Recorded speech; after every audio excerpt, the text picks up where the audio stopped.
बिस्मिल्लाहिर्रहमानिर्रहीम।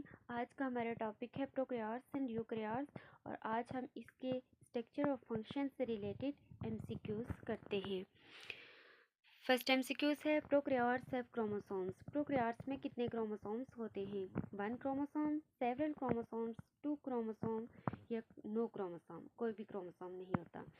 तो जो प्रोकैरियोट्स होते हैं उनमें ओनली 1 क्रोमोसोम होता है। तो इसमें ऑप्शन 1 इज करेक्ट ऑप्शन कि इनमें सिर्फ एक क्रोमोसोम होता है। In prokaryotes DNA transcription take place in. Prokaryotes में डीएनए ट्रांसक्रिप्शन कहाँ पे होती है? साइटोसोल में, न्यूक्लियस में, माइटोकॉन्ड्रिया में या न्यूक्लियस में? तो जो प्रोकैरियोट्स होते हैं उनमें डीएनए ट्रांसक्रिप्शन जो होती है वो साइटोप्लाज्म के हिस्से साइटोसोल में होती है। तो इसमें ऑप्शन 1 इज करेक्ट कि साइटोसोल में डीएनए ट्रांसक्रिप्शन होती है। Next MCQs, in eukaryotes DNA transcription take place इन।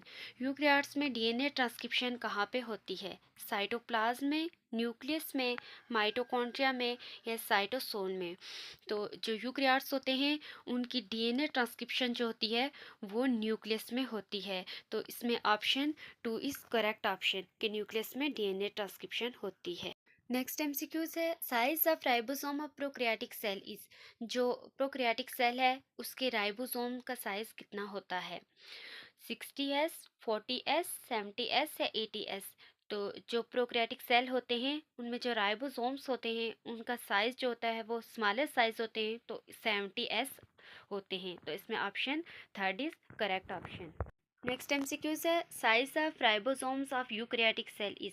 जो यूकैरियोटिक सेल है उसके राइबोसोम्स का साइज कितना होता है?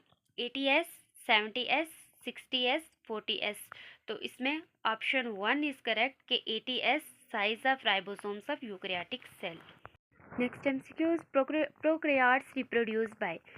प्रोकैरियोट्स जो होते हैं वो किससे रिप्रोड्यूस होते हैं? माइटोसिस से होते हैं, मियोसिस एंड बाइंडरी फिशन से, माइटोसिस एंड मियोसिस बोथ से या फिर ओनली बाइंडरी फिशन? तो जो प्रोकैरियोट्स होते हैं वो रिप्रोड्यूस होते हैं ओनली बाइंडरी फिशन। तो इसमें ऑप्शन 4 इज करेक्ट कि ये सिर्फ बाइंडरी फिशन से रिप्रोड्यूस होते हैं। नेक्स्ट एमसीक्यूज है यूकैरियोट्स रिप्रोड्यूस्ड बाय।